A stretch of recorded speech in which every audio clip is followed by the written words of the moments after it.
কিয়ামতের দিন একটা বেপরদা মহিলা দাউস হয়ে যাবে। এই দাউস আল্লাহর জান্নাতে যাওয়া তো দূরের কথা, জান্নাতের বাসনাও তার নাকে পাবে না। টাকা পয়সা আলা হয়ে তোমার কোনো দাম নাই।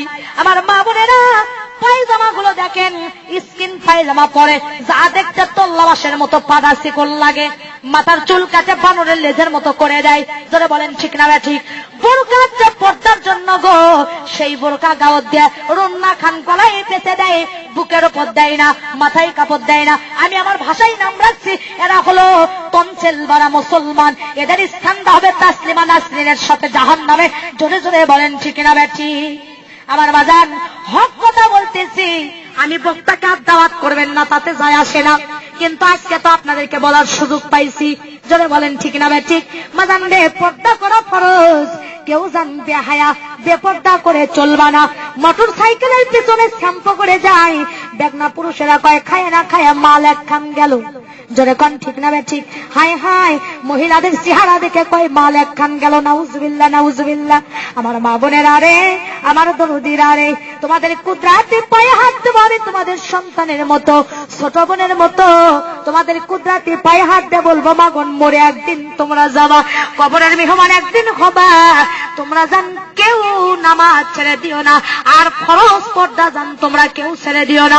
মাথার একটা চুল যদি কোনো বেগনা পুরুষ দেখে গো মা, কিয়ামতের দিন ৭০ চুলের বেগনা পুরুষকে দেখানোর কারণে একটা চুলের পরিবর্তে ৭০টি সাপ তোমার মাথায় বেউড়ো করে দেওয়া হবে। মা বোনেরা আমার, খবরদার খবরদার, তোমরা কেউ বেপর্দা করে চলো না। মাথায় মাদানের সময় থাকলে আমি মেহেরাজের ঘটনাটা বলে দিতাম, কিন্তু 12টা ব্যক্তিছে আমার মাদান। আল্লাহ যদি কোনোদিন নিয়ে আসে, আল্লাহ নবী 7টি দিনের মেয়েদের ব্যাপারে মেহেরাজে দেখে এসেছেন। কোনোদিন যদি এলাকার আশেপাশে এসে আপনারা যাবেন বলে দেব। আমার মা বোনেরা, ফরজ পর্দা করবেন, আর স্বামীর খেদমত করার দরকার আছে না নাই? আজকে দেখেন অফিসারেরা সালাম পায়, কিস্তির সাহেব সালাম পায়, নিজের স্বামী সালাম পায় না। জোরে কোন ঠিক না ঠিক? কিন্তু মাদান, যে ঘরের মধ্যে স্বামী স্ত্রীর মিল মহব্বত থাকবে, ঘরটা হবে জান্নাতের টুকরা। আর যে ঘরের মধ্যে স্বামী স্ত্রীর মিল থাকবে না, ওই ঘরটা হবে জান্নাতের টুকরা। আল্লাহ পাক স্বামী স্ত্রীর ব্যাপারে বলেছেন, হুন্না লিন্নাসি লিবাসুল লাকুম আনতুম লিবাসুল লাহুন্না। স্বামী হলো স্ত্রীদের লিবাস, আর স্ত্রীরা হলো স্বামীদের লিবাস। দুইজন দুইজনকে লিবাস হিসেবে বলা হয়েছে। রে আমার মায়ের জাতিরা, আপনারা যা একে অপরের লিবাস। স্বামীকে মাঝে মাঝে গোসল করে দেবেন, স্বামীর সাথে রুক্ষ মেজাজে কথা বলবেন না, হাসি মুখে কথা বলবেন, আর স্বামীকে সালাম দেবেন। হযরত আয়েশা সিদ্দিকা হুজুর সাল্লাল্লাহু আলাইহি সাল্লামকে মাঝে মাঝে গোসল করে দিতেছেন। একদিন হুজুরকে আয়েশা গোসল করে দিচ্ছে। হুজুরের খুশির চাপা লেগে আম্মা আয়েশার বুড়ো লোকের আঙ্গুল ফেটে গেছে। হুজুরের গায়ের সাথে পানি ঢালছে, রক্তের বন্যা বয়ে যাচ্ছে। নবীজি আমার ধাপে দাঁড়াছে, দাঁড়া বলে, ও আয়েশা, তোমার পানি যে ঢালি তো রক্ত কিসের বন্যা বয়া যায়? আয়েশা বলছি, ইয়া রাসূলুল্লাহ, আপনার গায়ে যখন পানি ঢালে আপনি যে খুশিতে বসে আছেন, আপনার খেদমত করতে যাইয়া ওই খুশির দাবা লেগে আমার বুড়ো লোকের আঙ্গুল ফেটে গেছে। নবী বলে, আয়েশা, তুমি একবার আহাউ হু করনি কেন? তোমার কি কষ্ট হয়নি? আয়েশা বলছে, ইয়া রাসূলুল্লাহ, আপনি তো আমার একদিকে স্বামী, একদিকে আল্লাহর নবী, আপনার খেদমত করবে যাইয়া আমার কলিজাও যদি ফেটে যেত, আল্লাহ রাসূলকে খুশি থেকে উঠে দাঁড়ানোর কথা বলতাম না। মা বোনেরা, আল্লাহর নবীর 11 জন স্ত্রী ছিল, এক এক স্ত্রীর এক একটা গুণ আছে। একদিন আল্লাহর নবী খাদিজাকে যখন বিয়ে করে, খাদিজাতুল কুবরা, হুজুর সাল্লাল্লাহু আলাইহি ওয়াসাল্লাম যখন হিজরতে যাচ্ছেন, স্বামীকে তিনি এত ভালোবেসেছেন, দরজার সাথে পিঠ বাজায় ঘুমাইছে। মা বোনরে, অনেক বর্গ কিলো রাস্তা খানে কাবাই পিঠে করে লিয়া হুজুরের জন্য খাবার লিয়ে গেছে। কোনোদিন বিরক্ত হননি, টাকা পয়সারে হুজুরকে সহযোগিতা করেছে। কিন্তু আল্লাহর নবী সোনার মানুষ কোথায় সেই মুসলমান? জোরে জোরে বলেন সুবহানাল্লাহ। আমার মা বোনেরা, বর্তমান যে জামানা এসেছে, আগুন হাতে চলা আছে কথা কঠিন, তার চাইতে ঈমান নিয়ে চলা বড় কঠিন হয়ে গেছে। জোরে কোন ঠিক কিনা? কিন্তু আমার আল্লাহ পাক বলেছে, বান্দারে, তুমি নামাজ পড়ো দেখেই কি জান্নাতে যেতে চাও? তুমি রোজা করো দেখেই কি জান্নাতে যেতে চাও? তুমি বক্তা হসো দেখেই কি জান্নাতে যেতে চাও? আমি অবশ্যই তোমাদের ঈমানটাকে পরীক্ষা করে দেখবো।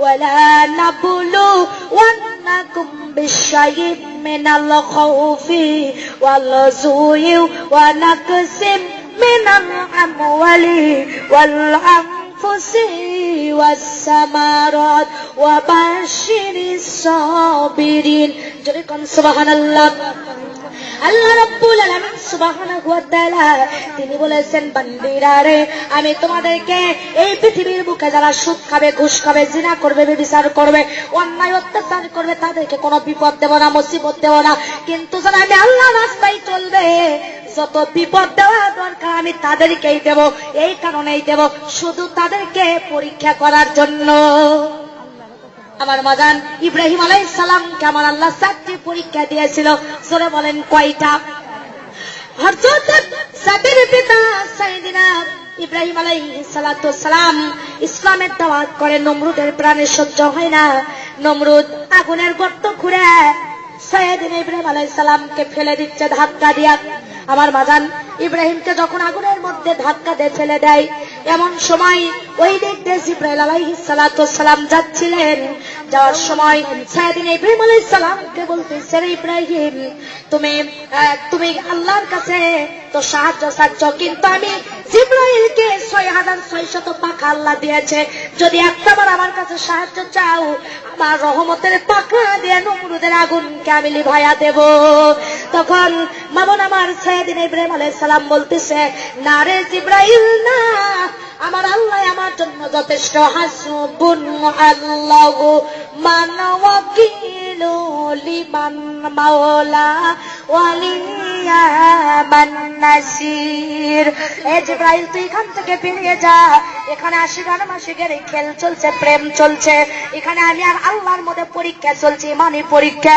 অতএব তোর সাহায্যের দরকার নাই তুই যা আমি আল্লাহর কাছে সাহায্য চাবো আল্লাহ আমার জন্য যথেষ্ট বলেন সুবহানাল্লাহ আগুনের মধ্যে ফেলে দিবেন দেশ না ইব্রাহিম আলাইহিস সালাম সেখানে আগুনের মধ্যে যা ঘুরেছে আর মজান আবার আল্লাহর উপর ভরসা করে গান গাচ্ছে আল্লাহ আমার রব এই রবি আমার সব আল্লাহ আমার রব এই রবি আমার সব তুমি তুমি তোর মন তারি অনুভব তুমি তুমি তোর মন তারি অনুভব তোমার না কাছে মাবুদ আর না কিছু চাই দিচ্ছে তোমার মতো পেলে আমি তোমার মতো পেলে আমি আখারে নাই পকপকালের কণ্ঠে শুনি তাসবিহ করো রব পকপকালের কণ্ঠে শুনি তাসবিহ করো রব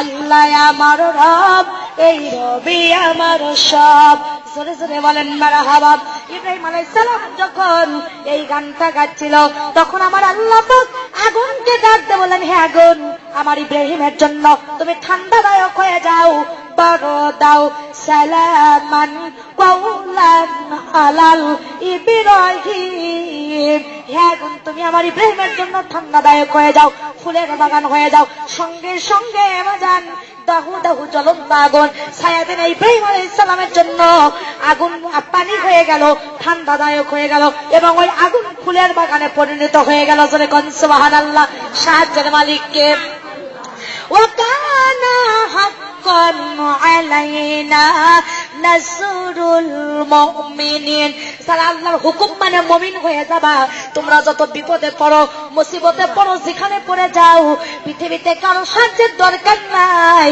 আমার আল্লাহ মুমিনদেরকে সাহায্য দান করবে জোরে জোরে বলেন সুবহানাল্লাহ লা ইলাহা ইল্লাল্লাহ লা ইলাহা কালেমা লা ইলাহা ইল্লাল্লাহ সুবহানাল্লাহ ওয়ালহামদুলিল্লাহ সুবহানাল্লাহ ওয়ালহামদুলিল্লাহ লা ইলাহা ইল্লাল্লাহ কালেমা লা ইলাহা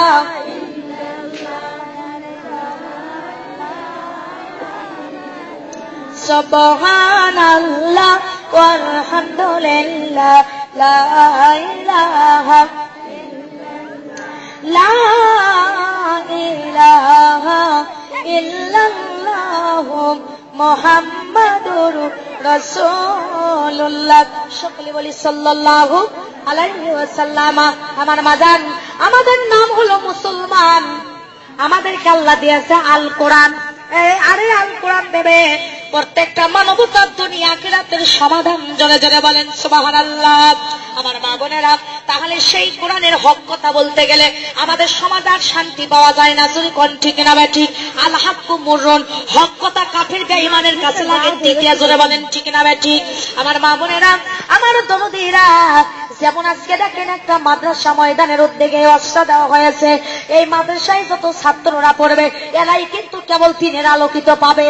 আপনার সন্তানকে মাজান আপনি মাদ্রাসায় পড়াবেন, আপনার সন্তানকে আপনি হাফেজ বানাবেন। কেননা তলাবুল মিফরিদাতু আলা কুল্লি মুসলিমাতুল মুমিনাত, প্রত্যেকটা নরনারীকে আগে কোরআন শরীফ শিক্ষা হওয়া এবং দেওয়াটা ফরজ। খায়রুকুম তাআল্লামাল কুরআন ওয়া আল্লামাহুল বায়ান, যে ব্যক্তি নিজে শিক্ষা অপরকে শিক্ষা দেবে সেই ব্যক্তি আল্লাহ রাব্বুল আলামিনের কাছে উত্তম হতে পারবে। যারা বলেন সুবহানাল্লাহ। এবং সন্তানদেরকে আল্লাহর নামে শিক্ষা দিতে হবে। ও আমার মা বোনেরা, তাই আপনাদের সন্তানকে মাদ্রাসায় ভর্তি করাবেন, আপনার সন্তানকে আলেম বানাবেন, আপনার সন্তানকে হাফেজ বানাবেন। কারণ একটা আলেমের মর্যাদা এত গো, গোটা পৃথিবীতে ৭০ জন মানুষের মর্যাদাকে যদি একত্রিত করা হয়, ৭০ জন মানুষের মর্যাদার চাইতে একজন আলেমের মর্যাদা আল্লাহর কাছে বেশি হবে। বাবন আমার, সাধারণ মানুষের চাইতে একটা হাফেজের মর্যাদা আল্লাহর কাছে বেশি হবে। আমার মা বোনেরা, আপনারা মা যদি মারা যান আর ভাড়াটা আলেম যদি নিয়ে আসেন, ওই দোয়া কবুল হবে কিনা সন্দেহ আছে। কিন্তু আপনার নিজের সন্তান যদি জানাজা করে, আপনার সন্তান যদি কবরে নামায়া দেয়, আল্লাহর কসম আপনার কবরের আযাব মাফ হবে। জোরে জোরে বলেন সুবহানাল্লাহ। আমার মা বোনেরা, আমার দরদীরা, নিজেরা যদি আলেম হতে না পারেন, আপনার সন্তানকে বানাতে হবে। সন্তানকে যদি না পারেন, একটা আলেম মা বোন ফ্যামিলির মধ্যে বানাতে হবে। তাও যদি না পারেন, কমপক্ষে একজন আলেমকে আপনার বন্ধু বানাতে হবে। জোরে জোরে বলেন ঠিক কিনা। কারণ হলো কি, পৃথিবীর আলেমেরা যে যত ছোট চোখে দেখুক না কেন, ইন্নামাল উলামা ওয়ারাসাতুল আম্বিয়া, আলেম উলামা হলো রাসূলের ওয়ারিস। জোরে জোরে কোন সুবহানাল্লাহ। আলেমদেরকে ছোট চোখে দেখার কোন উপায় নাই। আমার মা বোনেরা, কিয়ামতের দিন আপনার সন্তানকে আপনি যদি প্রফেসর বানান, আপনি যদি হেডমাস্টার বানান, আপনি যদি ম্যাজিস্ট্রেট বানান, ব্যারিস্টার বানান, আপনাকে যে জান্নাতে নিয়ে যাবে এমন কোন কোয়ালিটি নাই। তবে আপনার সন্তান যদি আলেম হয়ে হাফেজ হয়, আপনি মা বাপ বিনা হিসেবে মুজাহিদ সাল্লামের পাকড়ি পরে আল্লাহ জান্নাতে যাবেন। কেননা হাদিস শরীফের মধ্যে এসেছে, কিয়ামতের দিন একটা আলেম যখন জান্নাতে যাবে, তখন জান্নাতের গিলাফ ধরে দাঁড়িয়ে থাকবে। আমার আল্লাহ জিজ্ঞেস করবে, আলেম রে, কেন তুমি জান্নাতে যাও না? কেন তুমি জান্নাতে প্রবেশ করো না? আলেম, তুমি জান্নাতে যাও বলে না, আমি একা একা যাব না। পৃথিবীর বুকে আমার মা আছে, বাবা আছে, আত্মীয় স্বজন আছে, তাদেরকে ছাড়া আমি জান্নাতে যাব না। আমার আল্লাহ ডাকতে বলে, আলেম রে, তোমার শুধু বাবা মাই নয়, তোমাকে আমি ৭০ জন জাহান্নামী মানুষকে জান্নাতে নিয়ে যাওয়ার পারমিশন দিয়ে দিলাম। একটা হাফেজ যখন জান্নাতে যাবে, তখন জান্নাতের গিলাফ ধরে দাঁড়িয়ে থাকবে। আমার মা বোনেরা, আমার দরদীরা, তখন ওই হাফেজ যখন জাহান্নামে জান্নাতের গিলাফ ধরে দাঁড়িয়ে থাকে যাবে না, তখন আমার আল্লাহ পাক বলবে, হাফেজ তুমি কেন যাও না? বলে, আমার মা আছে, বাবা আছে, বহু কষ্ট করে আমাকে হাফেজ বানাই আছে, একা একা যাব না। বলে, যাও, তোমাকে আমি ১০ জন ব্যক্তিকে জান্নাতে নিয়ে যাওয়ার পারমিশন। জিফুর যুগ যুগান্তরে খুশবু ছড়া। আরে তোমাদেরকে খালি বয়ানদারি, টোকাইগিরি আর তোমাদেরকে ইসলামের বিরোধিতার কেদার হওয়ার জন্য এই জমিনে আমি তোমাদেরকে পাঠিয়ে দেই নাই। আমার জমিনে আমি তোমাদেরকে অবশ্যই আমার খলিফা হিসেবে নিযুক্ত করেছি। জোরে জোরে বলেন সুবহানাল্লাহ। আমার মা বোনেরা, কিন্তু আমরা আল্লাহর নাফরমানি করি। জোরে বলেন ঠিক না ঠিক? মাজান রে, আমরা আল্লাহর দেওয়া বিবেক নিয়ে আল্লাহর নাফরমানি করি। আমরা আল্লাহর দেওয়া বুদ্ধি দিলে আল্লাহর গুণগান আমরা গাই না। কিন্তু আল্লাহ পাক রব্বুল আলামিন বলেছে, বান্দা, আমি তোমাদেরকে সৃষ্টি করে ক্ষান্ত হই নাই। আমি তোমাদের হিদায়াতের জন্য এমন একটি কোরআনুল কারীম দান করে দিয়েছি, যেই কোরআনটা 104খানা কিতাবের মধ্যে, বড় 4খানা কিতাবের মধ্যে একটি কোরআন। আর এই কোরআনের মুজিজা অনেক বড়। কারণ এই কোরআন যদি, এই কোরআনের ব্যাখ্যাটা এমন যেই কোরআনের ব্যাখ্যা লিখতে লিখতে গোটা পৃথিবীর গাছগুলোকে যদি কলমে পরিণত করে দেওয়া হয়, আর গোটা পৃথিবীর নদীর সাগরের পানিগুলিকে যদি কালিতে পরিণত করে দেওয়া হয়, আল্লাহর কালামের এক আয়াতের বাণী লিখতে লিখতে গোটা পৃথিবীর গাছগুলি শেষ হয়ে যাবে, গোটা পৃথিবীর সাগরের পানিগুলি শেষ হয়ে যাবে, কিন্তু আল্লাহর কালামের বাণী লেখা শেষ হবে না। সুবহানাল্লাহ বলেন। সেই কোরআনের প্রথমে আমার আল্লাহ জানিয়ে দিয়েছেন, জালিকাল কিতাবু লা রাইবা ফীহি হুদাল লিল মুত্তাকিন। আমি এই কিতাবের মধ্যে যা দিয়েছি এটা এমন একটি কিতাব যাতে কোনো সন্দেহ নাই, যাতে কোনো ভুল নাই, যাতে কোনো ত্রুটি নাই। এই কোরআন যারা মানবে আমি রব্বুল আলামিন তাদের নাম তাই মুত্তাকিনের খাতায় দিয়ে দেব। জোরে বলেন সুবহানাল্লাহ। আমার মাজান পৃথিবী, আজকে আমরা দুনিয়ার মহাব্বতে পড়ে যাই, আল্লাহ ভুলে গেছি। আজকে আমরা ছোট দুনিয়ার মহাব্বতে পড়ে কোরআন ভুলে গেছি, ছোট দুনিয়ার মহাব্বতে পড়ে ইসলামী আন্দোলন ভুলে গেছি, ছোট দুনিয়ার মহাব্বতে পড়িয়া আমরা নামাজ ভুলে গেছি, বেহায়া পথে চলি, টাকা পয়সার গৌরব করে। জোরে বলেন ঠিক কি না? কিন্তু হাদিস শরীফের মধ্যে এসেছে, আর দুনিয়া মাজরাতুল আখিরাহ, এই দুনিয়াটা শস্য ক্ষেত্র রে, এই দুনিয়ার কোনো দাম নাই মাগন আমার। কারণ তোমরা যদি মৃত্যুকে বেশি স্মরণ করো তাহলে পৃথিবীতে নাফরমানি কাজ তোমাদের বন্ধ হয়ে যাবে। হাদিস শরীফের ভিতরে এসেছে, এক সাহাবী আল্লাহ রাসূলের কাছে এসে বলছে, ইয়া রাসূলুল্লাহ, মৃত্যুকে কেমন কাছে মনে করব? আমি তখন নবীজি বলছে, বলো তো কেমন কাছে মৃত্যুকে মনে করো? তখন সাহাবী বলতেছে, ইয়া রাসূলুল্লাহ, ইয়া হাবিবাল্লাহ, আমি নামাজ পড়ব ফজর কিন্তু জোহর পড়তে পারবো না, এত কাছে মনে করি। জোহর পড়ব আসর পড়তে পারবো না, আসর পড়ব মাগরিব পড়তে পারবো না, এত কাছে মনে করি। রাসূল বলছে না মিথ্যা কথা। তার কারণ হলো মৃত্যুকে এত কাছে মনে করো যে তুমি ডান দিকে সালাম ফিরবা, বাম দিকে সালাম ফেরার সময় তুমি পারবা না, এত নিকটেই মৃত্যুকে তুমি মনে করো। আমার মাজানেরা, আমরা যদি মৃত্যুকে এতই কাছে মনে করতাম বেনামাজি হতাম না, আমরা যদি মৃত্যুকে এত কাছে মনে করতাম ইসলামের বিরোধিতা করতাম না, আলিম উলামার বিরোধিতা করতাম না, মাদ্রাসায় সঙ্গীভাবে তালা লাগাইতাম না, আমরা যদি এতটুকুই বুঝতাম আমরা বেহায়া বেপরদা হয়ে চলতাম না, সুদের খাতায় নামটা দিতাম না, ঘুষের খাতায় নামটা দিতাম না, জিনামে বিচার করতাম না, মুখ দিয়ে মিথ্যা কথা বলতাম না। কারণ আমাদের মধ্যে আছে আল্লাহর ভয়। জোরে বলেন ঠিক না বে ঠিক? আল্লাহ রাব্বুল আলামিন কুরআনুল হাকিমের মধ্যে বলেছেন, বান্দারে ইমানদার যদি হতে চাও তাহলে সর্বপ্রথম পৃথিবীর কোন মন্ত্রীর ভয় করো না, কোন প্রাইম মিনিস্টারের ভয় করো না, কোন ম্যাজিস্ট্রেটের ভয় করো না, একমাত্র যে ভয়টা এই জমিনে করবা এই ভয়টা এগুলো আমি রব্বুল আলামিনের ভয়। তাই আল্লাহ কোরআনে বলছেন, ইয়া আইয়ুহাল্লাযীনা আমানু হাক্কা তুকাতিহি ওয়া লা তামুতুন্না ইল্লা ওয়া আনতুম মুসলিমুন। রে ইমানদারেরা, তোমরা যদি ইমানদার হতে চাও তাহলে তাকওয়া অর্জন করো। তাকওয়া মানে কি? আল্লাহর ভয় করা। এখনই যদি আমরা আল্লাহর ভয় করি মাগো, পৃথিবীর বুকে চুরোতে কোনো নাফরমানি কাজ করতে পারতাম না। কিন্তু আমাদের মধ্যে ঈমান নাই, আমাদের মেমোরিটা মাঝান আপনাদেরকে একটা এক্সাম্পল দেই। যেমন একটা ভিডিও মোবাইল আমরা ব্যবহার করি, এই মোবাইলের মধ্যে একখান মেমোরি আছে, এই মেমোরিটা ওয়াজ দিয়ে ইসলামী সঙ্গীত দিয়ে ভরে গেছে। এখন এই মেমোরির মধ্যে যদি আমার রস ঢুকাতে চান, আপনার মেমোরিতে জায়গা নাই, তাহলে আপনার মেমোরির থেকে কমপক্ষে একটা ওয়াজ ডিলিট করতে হবে, না হলে একটা ইসলামী সঙ্গীত ডিলিট করে জায়গা বের করতে হবে। জোরে জোরে বলেন ঠিক না বে ঠিক? তারপরে আমার রসটা ঢুকাতে পারবেন। তেমন করে আপনার অন্তর যে আছে, আপনার অন্তরে যে একটা ইমানের মেমোরি আছে, এই মেমোরিটা বেনামাজি দিয়া, সুদের টাকা খায়া, ঘুষের টাকা খায়া, জিনা ব্যভিচারের খাতায় নাম দিয়ে মিথ্যে কথা বলে, অহংকার করে, চুগলখড়ি করে, গীবত করে, ইসলামের বিরোধিতা করে আপনার অন্তরের মেমোরি খান গুণ দিয়ে ভরে গেছে। মাবুন আমার নেকি ঢোকার কোনো জায়গা নাই। এই মেমোরিটা গুণ দিয়ে ভরে যাওয়ার কারণে হাজার হাজার ওয়াজ শোনার পরে আপনার এই মেমোরির মধ্যে কোনো হিদায়তি কথা ঢোকে না, কারণ আপনার মেমোরিতে নেক কথা ঢুকবে এমন জায়গা নাই, গুণ দিয়ে ভরে গেছে। জোরে বলেন ঠিক কিনা? আমার মা বোনেরা, আমার তরুণীরা, তেমনি করে একটু জিকির করেন, লা ইলাহা ইল্লাল্লাহ, লা ইলাহা ইল্লাল্লাহ, লা ইলাহা ইল্লাল্লাহ, লা ইলাহা ইল্লাল্লাহ,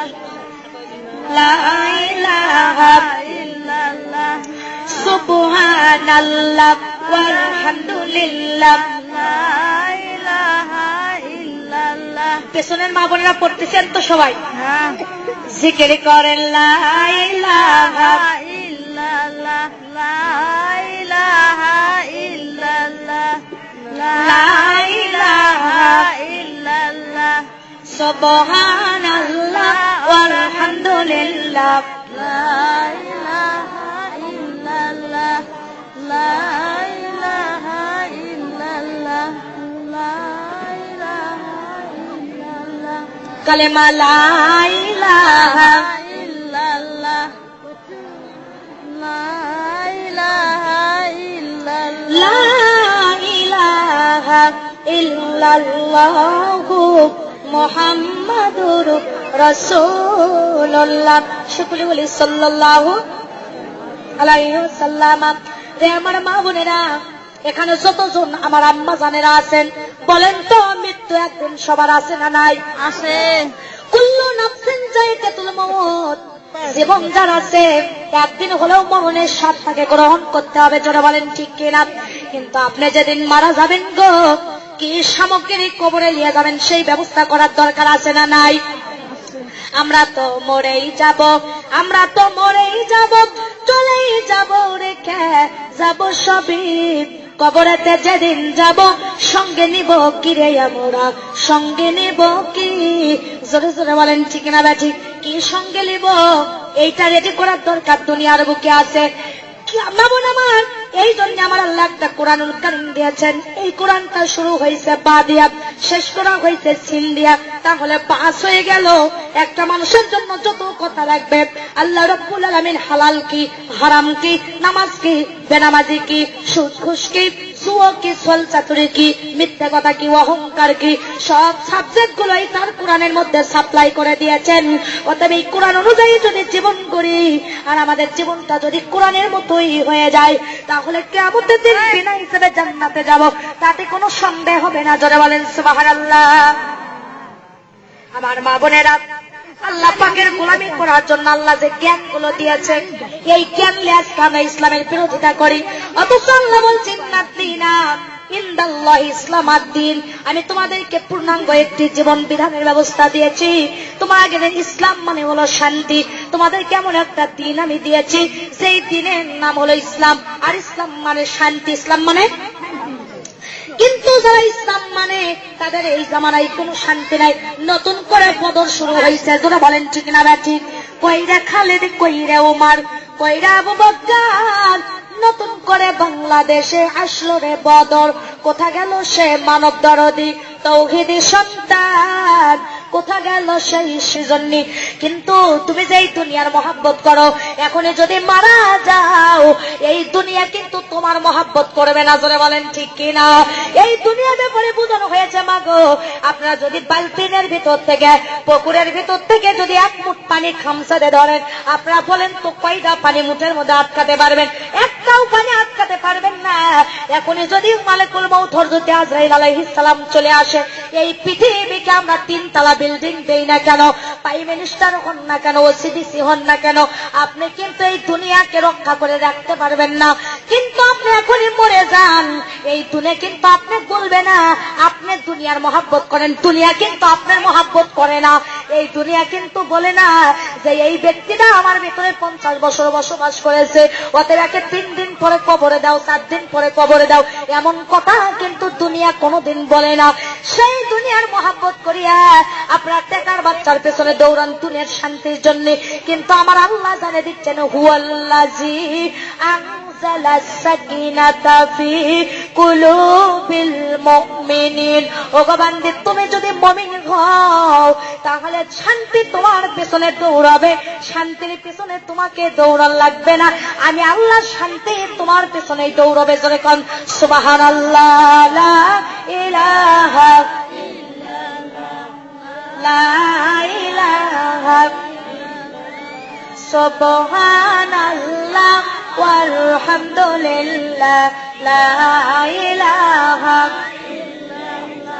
আসিয়া খেলে রে প্রেম খেলা, ফেরাউন দেই তাকে কত যে জ্বালা, যতই জ্বালা দৌড়ে ফিরাউন ছাড়িব না নবীজির কালেমা লা ইলাহা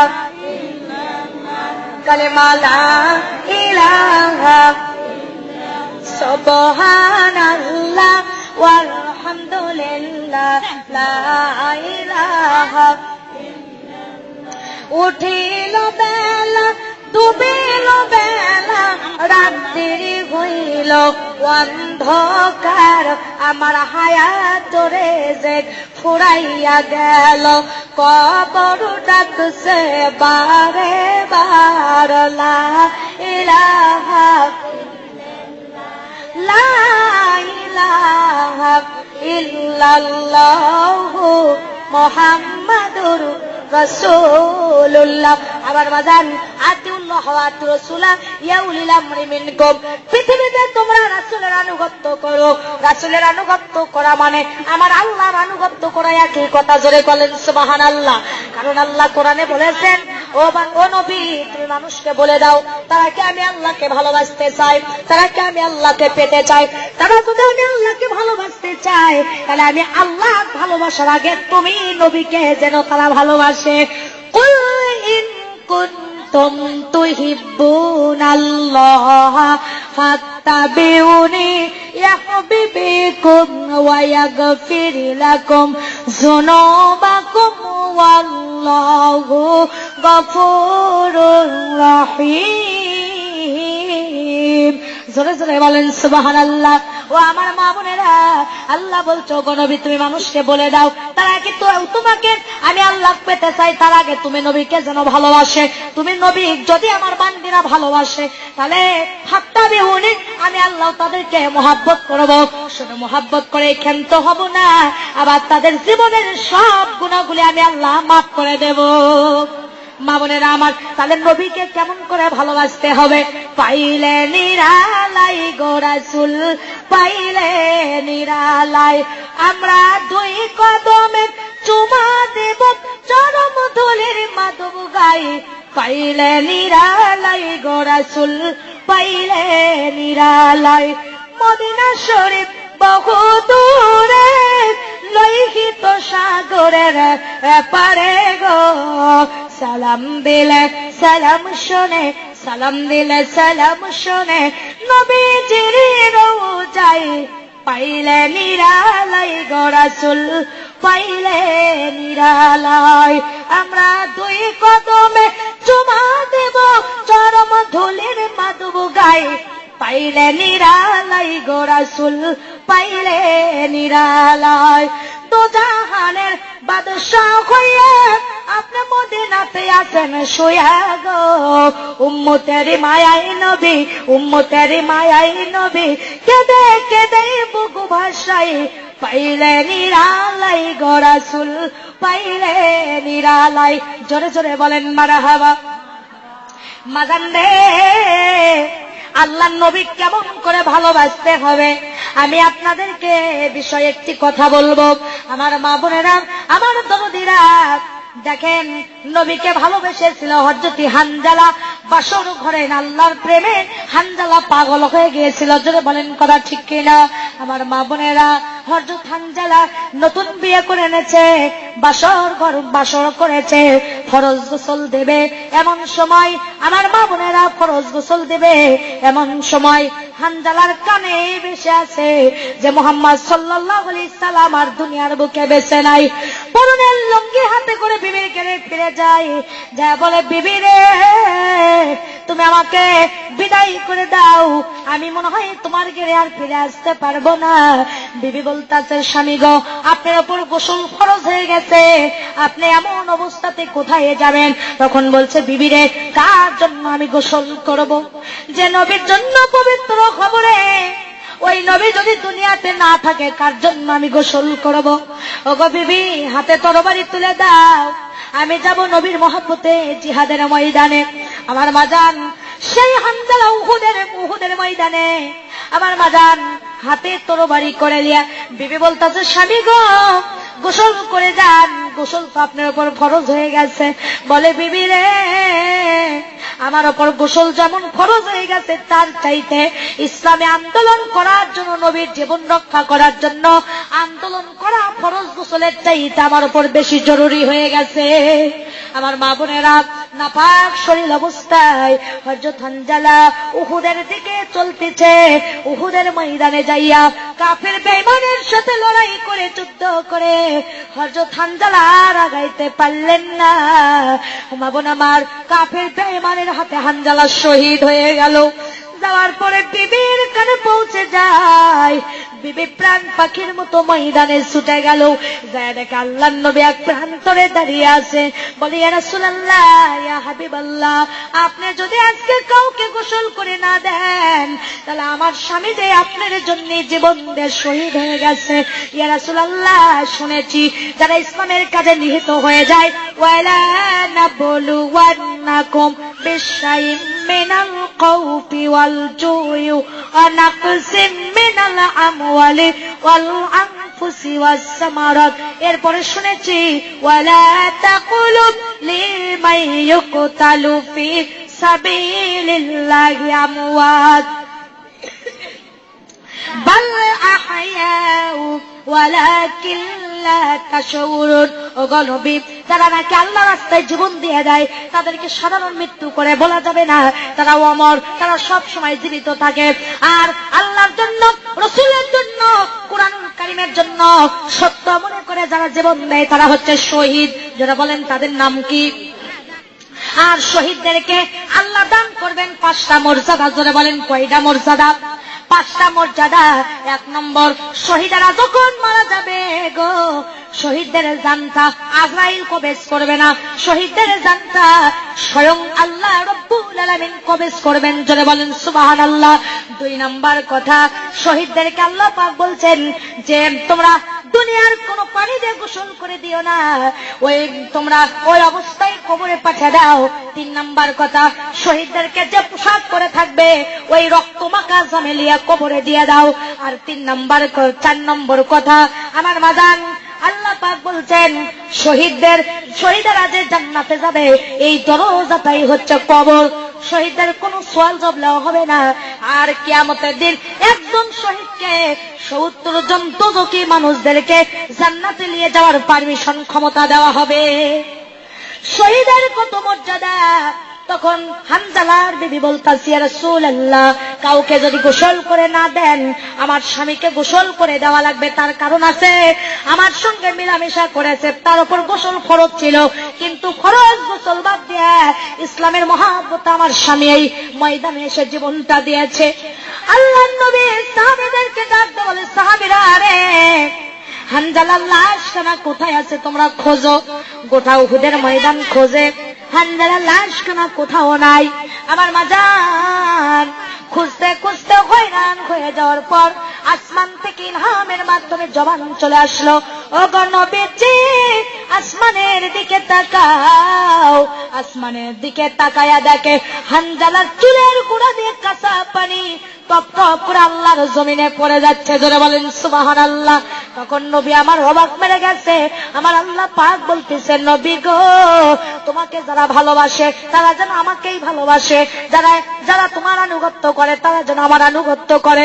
যে হানজালা বাসর করে তোমার প্রেমে, ইসলামের প্রেমে পাগল হয়ে আসে, জীবনখানা দিয়ে দিয়েছে, আমি রব্বুল আলামিন ফেরেশতাদের মাধ্যম দিয়ে সপ্তম আসমানে নিয়ে আসে, আমি রব্বুল আলামিন আরশে আজিমে নিয়ে আসে, আমি রব্বুল আলামিন নূরের ফেরেশতা দিয়ে হাউজে কাউসারের পানি দিয়ে হানজালাকে গোসল করে দিয়েছি। সকলে জিকির করেন, লা ইলাহা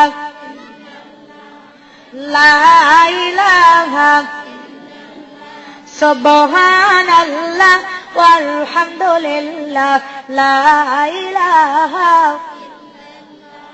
সুবহানাল্লাহ ওয়ালহামদুলিল্লাহ, লা ইলাহা, কালেমা লা ইলাহা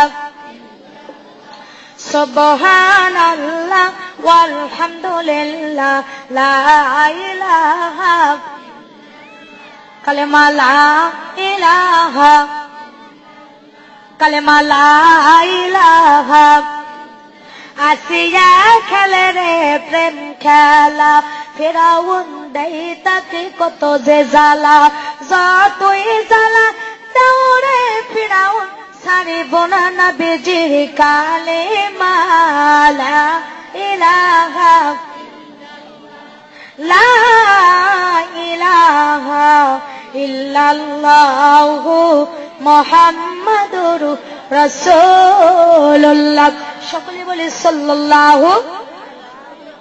আমরা আল্লাহর নবী, আল্লাহর হাবিব, আল্লাহর নবী,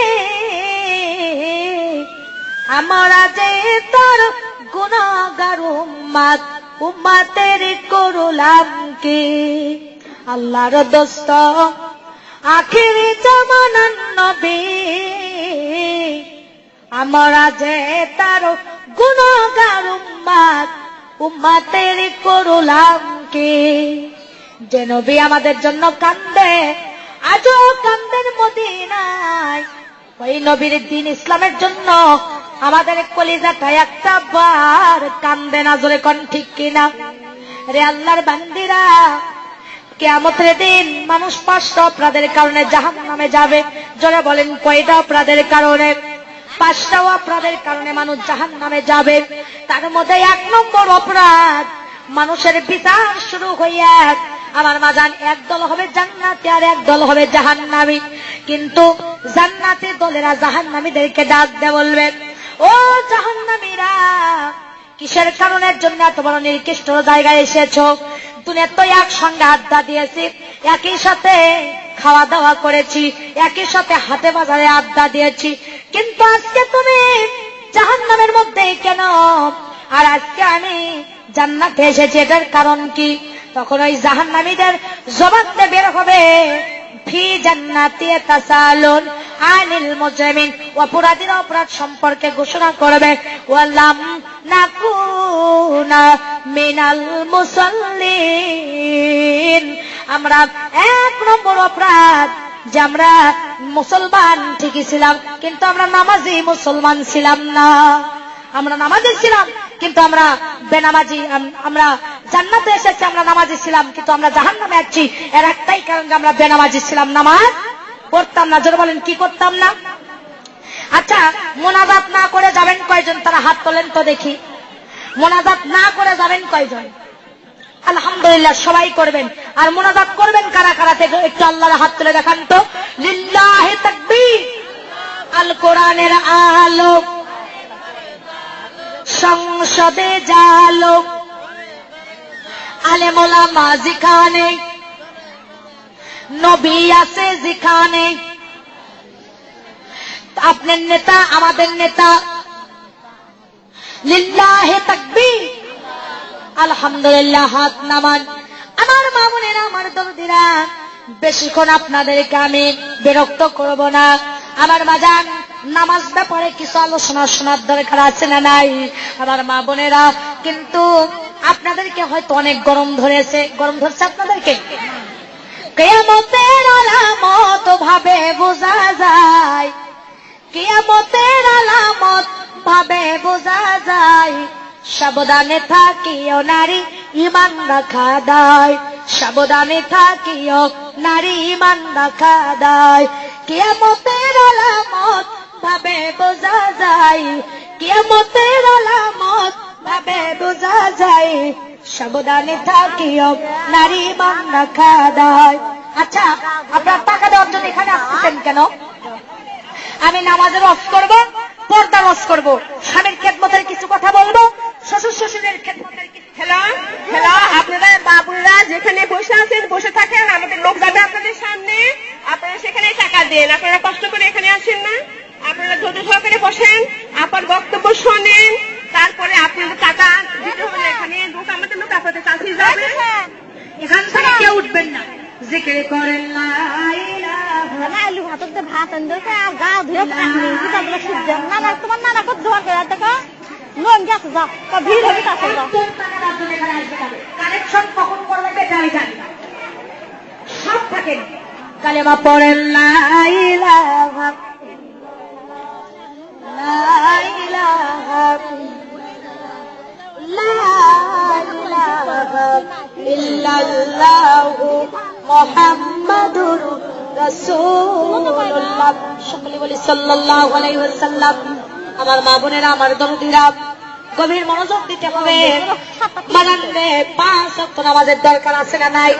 আর আমাদের সমাজের কিছু মা বোনদেরকে দাওয়াতি কাজ করতে গেলে আল্লাহ তো কোরআনে বলছেন, কুনতুম খায়রা উখরিজাত লিন-নাসি তা'মারুনা বিল মারুফি ওয়া তানহাউনা আনিল মুনকার।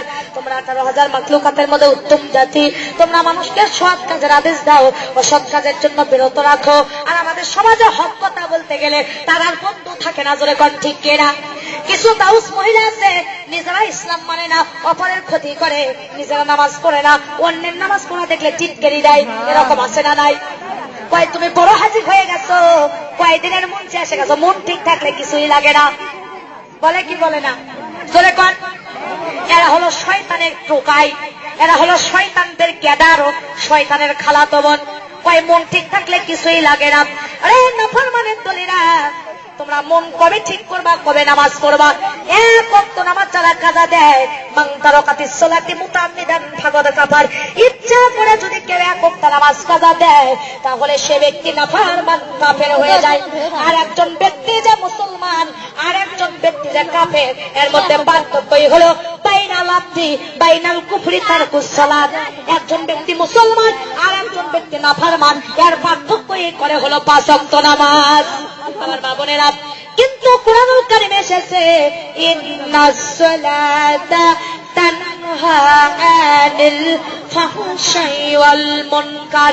নিশ্চয়ই এই 5 ওয়াক্ত নামাজ সঠিকভাবে তোমরা যদি আদায় করো, তাহলে তোমাদের মোক্ষণ দিয়ে দিলাম। আমার মা বোনেরা, আমার দরদিরা, তাই আসেন, কোরআনের মর্যাদা তো সবাই বুঝে না, যারা বলেন ঠিক না বে ঠিক। এরা হলে অন্য মুসলমান হয়েও এদের ধর্ম অন্য হয়ে যায়, যদি কোন ঠিক কিনা। যেমন দেখেন, হযরত মুসা আলাইহিস সালামের জামানায় একজন ছাত্র ছিল, নাম হলো আবু ইউসুফ। যারা বলেন নামটা কি? এই আবু ইউসুফ গরিবের সন্তান, মাদ্রাসায় যায়। আমার মা জান মাদ্রাসায় থেকে বাড়িতে আছে, মার বেতন দিতে পারে না, বাবার বেতন দিতে পারে না। একদিন যায়, 2 দিন যায়, আর মাদ্রাসায় যায় না, লেখাপড়া বাদ দিয়ে দেবে। মাদ্রাসার যদি ভালো ছাত্র হয়, আর যদি ভালো ছাত্র মাদ্রাসায় না যায়, মাস্টারের মন কিন্তু ভালো থাকে না, যদি বলেন ঠিক কিনা। আবু ইউসুফ ছিল খুবই ভালো ছাত্র, কিন্তু একদিন যায়, 2 দিন যায়, মাদ্রাসায় যায় না। হুজুর বাড়িতে আসে, বলে বাবা তুমি কেন যাও না? বলছে হুজুর, মা গরিব মানুষ, বাবা গরিব মানুষ, তাই আমাকে বেতন দিতে পারবে না, তাই আমি আর আপনার মাদ্রাসায় যাব না। তখন হুজুর বলতেছে, বাবা তোমাকে এমনি কোরআনুল কারীম শিক্ষা দেবো, তাও তুমি আমার মাদ্রাসায় আসো। বলছে হুজুর যান, আগামী কালকে থেকে যাব। এখন আবু ইউসুফ পরের দিন যখন হুজুরের মাদ্রাসায় যাচ্ছিল, এমন সময় পায়ের স্যান্ডেল ভালো না, পায়ের স্যান্ডেলটা ছিঁড়ে গেছে। পায়ের স্যান্ডেলটা একটা মুসির কাছে যেয়ে বলছে, বাবাজি পায়ের স্যান্ডেলটা আপনি আমাকে ভালো করে দেন। মুসি পায়ের স্যান্ডেল ভালো করে দিয়ে বলছে, বাবা তুমি আমাকে টাকা দাও। বলছে, বাবাজি আমি গরিবের সন্তান, আমার কাছে টাকা নাই, বহু কষ্ট করে আল্লাহর কোরআন আমি হেফজ করেছি, আপনাকে আমি প্রাণ ভরে একটা পারা কোরআনুল কারীম শোনায়া দেব, আপনি কোরআনটা শুনে আমাকে পায়ের স্যান্ডেল দিয়ে দেন। মুসি বলতেছে, না গো বাবা না, তোমাকে স্যান্ডেল দেওয়া যাবে না, তুমি আগে টাকা দাও। মাজান আমার বলছে, বাবাজি আমার ওপর চাপ দেন না, আমি গরিবের সন্তান, সময় আমরা ভাত পারি না, আপনি পায়ের স্যান্ডেল ভালো করার টাকা দেবো কোথায় থেকে? মুসিয়াম তা বোঝে না, 10 পারা কোরআন শুনে দিতে চাইছে, তাও দেয় না। 20 পারা কোরআন শুনে দিতে চাইছে, পায়ের স্যান্ডেল দেয় না। 30টা পারা কোরআনই শুনে দিতে চাইছে, তারপরেও নিষ্ঠুর মুসি তাকে পায়ের স্যান্ডেলটা দেয় না। 2 চোখের পানি ছেড়ে দিয়ে বলছে, আল্লাহ যদি আমার বাপের সম্পত্তি থাকতো, তাহলে আমাকে এই মুসির কাছে অপমান হওয়া লাগতো না। আল্লাহ তোমার কোরআনের দাম কেন নাই গো আল্লাহ? এইভাবে কান্দে আর মাদ্রাসায় গেছে। মাদ্রাসায় যে হুজুরকে হুজুর বলছে, বাবা আবু ইউসুফ এত আসতে দেরি হলো কেন? বলতেছে, হুজুর আমি আপনার কাছে বিদায় নিতে চাচ্ছি, আর আপনার মাদ্রাসায় জীবনে কোনোদিন আসবো না। কয় তার কারণ কি? কয় তার কারণ যে কোরআনের দাম নাই, মান নাই, তাকে শিখে আমি কি করব? বলতেছে, না গো বাবা না, কেন তুমি বলো কোরআনের দাম নাই? তা বলছে না, আমি আর মাদ্রাসায় কোনোদিন আসবো না, কোরআনের দাম কেন নাই? যখন এইভাবে জেদ করে তখন হুজুর একটা স্বর্ণের আংটি ওই বাবন আমার আবু ইউসুফের হাতে দে বলছে, যাও বাবা এই আংটি খানা নিয়ে তুমি বাজারে চলে যাও, বাজারে যাই আংটি নিয়ে 3টে দোকানে যাবা, কিন্তু তুমি জান আংটি বিক্রি করবা না, খালি কে কয় টাকা দাম করে তাই দেখে আসবা। তখন আংটি খানলে আবু ইউসুফ বাজারে যায় সর্বপ্রথম মুদির দোকানে গেছে, যাই বলছে বাবাজি এই আংটির দামটা কয় টাকা হবে? বলে 50 টাকা হবে। কয় আংটি বিক্রি করব না।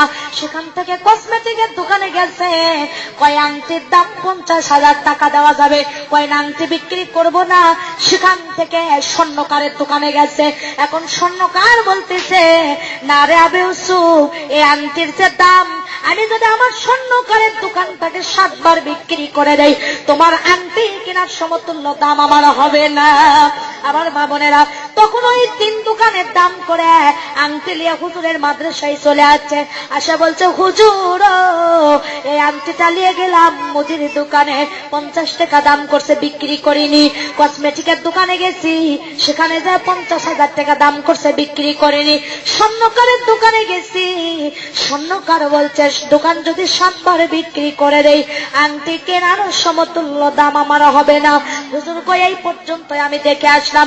হুজুর তখন কেঁদে বলতেছে বাবা আবু ইউসুফ তুমি যে বলতেছো কোরআনের দাম নাই, তা তুমি যে স্বর্ণের আংটি নিয়ে মুদির দোকানে গেছো, মুদি তো শুধু তরকারি তারপরে তেল লবণ এগুলোই বিক্রি করে, কিন্তু মুদি তো আংটির মর্যাদা বোঝে না, এই জন্য 50 টাকা দাম করছে। কসমেটিকের দোকান কিছু সিডিকলের ব্যবসা করে, যার কারণে কসমেটিকের দোকানদার আংটির মর্যাদা কিছুটা হলেও বুঝেছে, যার কারণে 50,000 টাকা দাম করেছে। কিন্তু স্বর্ণকার যারা তো সোনার মর্যাদা বুঝে না, তা তুমি যে স্বর্ণকারের দোকানে গেছো এই জন্য স্বর্ণকার সোনার মর্যাদা কত, এক দাম কত, এই জন্য বলছে আমার দোকান যদি 7 বার বিক্রি করে দেই আংটি কেনার সমতুল্য দাম হবে না। তাহলে চিন্তা করে দেখো স্বর্ণকারের সোনার মর্যাদা বোঝার কারণে বলছে যে এই সোনার টাকা আমার হবে না, এই সোনা কেনার সমতুল্য টাকা আমার নাই, এত দাম এই স্বর্ণের আংটির। কিন্তু বাবাজি তুমি যে আল্লাহর কোরআন কোরআন জয় মুসিদ শুনে দিতে চাইছ, ওই মুসিদ তো আমাদের ধর্মের কোন লোক নয়। ওই মুসিদ যদি কোরআনের মর্যাদা বুঝতো তাহলে 1 পারা কোরআন কেন, 2 পারা কোরআন কেন, 10 পারা কেন, 30 পারা কেন? বাবা তোমার গায়ে যে একটা হুজুরের লিবাস আছে, সুন্নাতি লিবাস আছে, এই লিবাসটা দেখেই তোমাকে ওই পায়ের স্যান্ডেল দিয়ে দিত। কিন্তু বাবাজি কেন বলো যে কোরআনের দাম নাই? এই সোনার যে দাম তার চাইতে আল্লাহর কোরআনের দাম অনেক অনেক গুণ বেশি বাবাজি রে। কারণটা হলো ওই মুসি কোরআনের দাম বুঝে না দেখে, কোরআনের মর্যাদা বুঝে না দেখে তোমাকে ইমান অপমান করেছে। কিন্তু তুমি দুনিয়াতে যদি অসম্মান হও, এই কোরআন তোমাকে আখিরাতের কল্যাণের নিয়ামতের জান্নাতের সম্মান দেবে। চিৎকার দিয়ে বলেন সুবহানাল্লাহ, লা ইলাহা ইল্লাল্লাহ, লা ইলাহা ইল্লাল্লাহ, সুবহানাল্লাহ ওয়ালহামদুলিল্লাহ, লা ইলাহা ইল্লাল্লাহ, সুবহানাল্লাহ ওয়ালহামদুলিল্লাহ, লা ইলাহা ইল্লাল্লাহ, কালেমা লা ইলাহা ইল্লাল্লাহ, জোরে জোরে লা ইলাহা ইল্লাল্লাহ। মাদান কালেমার জিকির করতে কি কিরকম আছে? আর এটা তো সেই জিকির না, জিকির কিন্তু 2 প্রকার। অনেকজন আছে নারী পুরুষ এক জায়গায় জিকির করে, জোরে বলেন ঠিক কিনা? এরা কিন্তু ভণ্ডর দল। জোরে কোন কিসের দল? এগুলো কিন্তু ভণ্ডর দল। আমার মাজার নারী পুরুষ তবলা বাজে জিকির করে, এটা আমরা মানি না, অথচ জিকিরের বিরুদ্ধেও বলতেছি না। তার কারণ সূরা যুখরুফের 35 নম্বর আয়াতে বলছে, যারা বলেন সূরাটার নাম কি? সূরা যুখরুফ। এই সূরা যুখরুফ আমার মামুন কোথায় নাজিল হয়েছে? জিদ্দার সাগরে। মাহা আলাইহিস সালাম পানি শিক্ষা পাথর আছে, 3টা পাথর এক জায়গায় আছে। যদি হজ করবেন স্যার জিদ্দার সাগরের মতো ওই পাথরগুলো দেখে আসবেন, এখনো পাথরগুলো ভাসতেছে। ওই পাথরে মাহা আলাইহিস সালাম এক পাথরে বসে গোসল করতেন জিদ্দার সাগরে, আর একটা পাথরের উপর আমার মাদান গায়ের সঙ্গগুলো খুলে রাখতেন, একটা পাথরের উপর আর একটা পাথরের উপর গোসল করতে। আর একটা পাথরের নাম হলো বানি শিক্ষা। এই বানি শিক্ষা পাথরের উপর মলি সূরা হচ্ছে না কি শেষ হয়ে যেত, আমি একটু কিন্তু দিয়ে আবার করতে পারি না, এটা হতেই থাকছে, হতেই থাকছে। যখন শেষ হয়ে তখন আবার ফিরে আসে।